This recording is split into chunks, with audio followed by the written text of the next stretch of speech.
अथ षष्ठोऽध्यायः। सूत उवाच एवं निशम्य भगवान् देवर्षेर्जन्म कर्म च भूयः पप्रच्छतं ब्रह्मन् व्यासः सत्यवती सुतः। व्यास उवाच भिक्षुभिर्विप्रवसिते विज्ञानादेष्टृभिस्तव वर्तमानो वयस्याद्ये ततः किमकरोत् भवान् स्वायम्भुवकया वृत्त्या वर्तितं ते परं वयः कथं चेदं उदस्राक्षीः काले प्राप्ते कलेवरं प्राक्कल्पविषयामेतां स्मृतिं ते सुरसत्तमा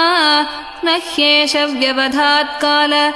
एष सर्वनिराकृतिः। नारद उवाच भिक्षुभिर्विप्रवसिते विज्ञानादेष्टृभिर्मम वर्तमानो वयस्याद्ये तत एतदकारशम् एकात्मजा मे जननी योषिन्मूढा च किङ्करी मय्यात्मजे अनन्यगतौ चक्रे स्नेहानुबन्धनम् सा स्वतन्त्रा न कल्पासीत् योगक्षेमं ममेच्छति ईशस्य हि वशे लोको योषा दारुमयी यथा अहं च तद्ब्रह्मकुले ऊशिवांस्तदपेक्षया दिग्देशकालाव्युत्पन्नो बालकः पञ्चहायनः एकदा निर्गतां गेहात् दुहन्तीं निशिगां पथि सर्पोदशत्पदा स्पृष्टः कृपणां कालचोदितः तदा तदहमीशस्य भक्तानां शम् अभीप्सतः अनुग्रहं मन्यमानः प्रातिष्ठं दिशमुत्तरां स्फीतां जनपदांस्तत्र पुरग्रामव्रजाकरान् खेटकर्वटवाटीश्च वनानि उपवनानि च चित्रधातुविचित्राद्रीन् इभ भग्नभुजद्रुमान् जलाशयान् शिवजलान् नलिनीः सुरसेविताः चित्रस्वनैः पत्ररतैः बिभ्रमद्भ्रमरश्रियः नलवेणुशरस्तम्भ कुशकी च गगह्वरम् एक एवातियातोऽहम् अद्राक्षम् विपिनम् महत् घोरम् प्रतिभयाकारम् व्यालोलूकशिवाजिरम् परिश्रान्तेन्द्रियात्माहम् त्रिट्परीतो बुभुक्षितः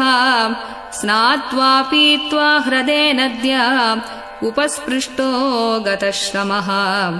तस्मिन् निर्मनुजेरण्ये पिप्पलोपस्तास्थितः आत्मनात्मानमात्मस्थम् यथा श्रुतम् अचिन्तयम् ध्यायतश्चरणाम्भोजम् भावनिर्जितचेतसा औत्कण्ठ्याश्रुकलाक्षस्य हृद्यासीन्मे शनैर्हरिः प्रेमातिभरनिर्भिन्न पुलकाङ्गो अतिनिर्वृतः आनन्दसम्प्लवे लीनो नापश्यम् उभयम् मुने रूपम् भगवतो यत्तद् मनःकान्तम् शुचापहम् अपश्यन् सहसोत्तस्ते वैक्लव्यात् दुर्मना इव तिदृक्षुः तदहम् भूयः प्रणिधाय मनोहृदि वीक्षमाणोऽपि नापश्यम् अवितृप्तैवातुरः एवम् यतन्तम् विजने मामाहागोचरो गिराम् गम्भीरश्लक्ष्णया वाचा शुचः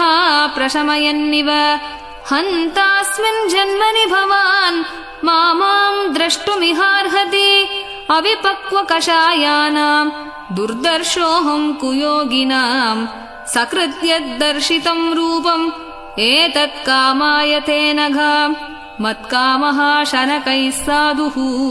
सर्वान् मुञ्चति हृक्षयान्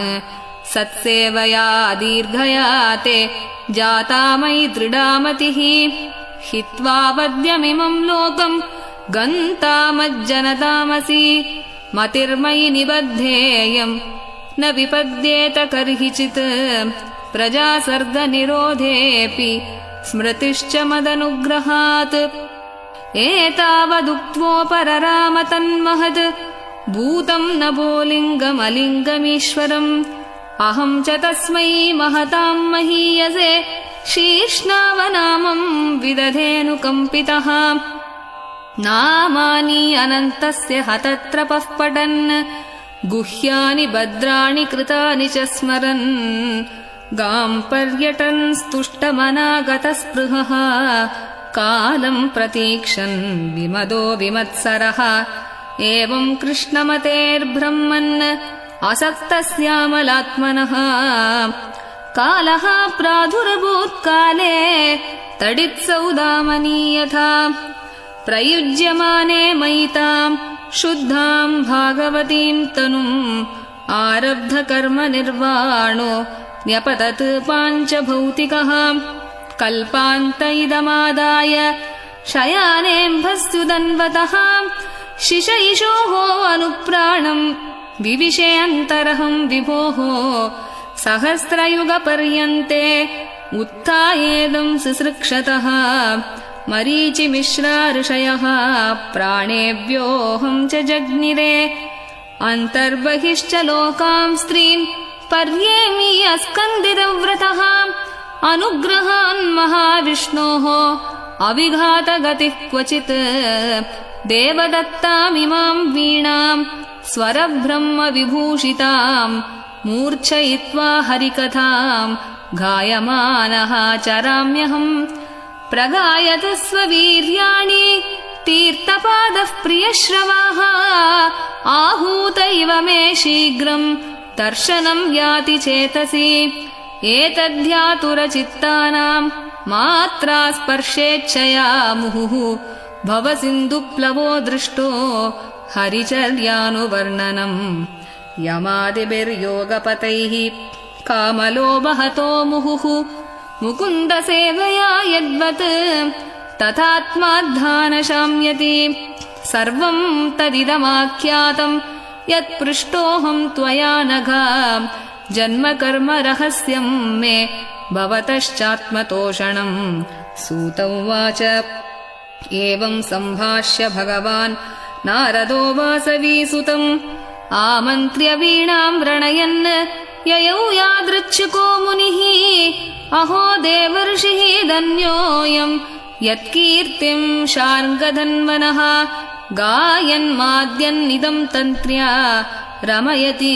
आतुरम् जगत् इति श्रीमद्भागवते महापुराणे पारमहंस्याम् संहितायाम् प्रथमस्कन्धे षष्ठोऽध्यायः श्रीहरये नमः श्रीहरये नमः श्रीहरये नमः। गोपिका जीवनस्मरणं गोविन्द गोविन्द। सद्गुरुनाथ महाराज की जय।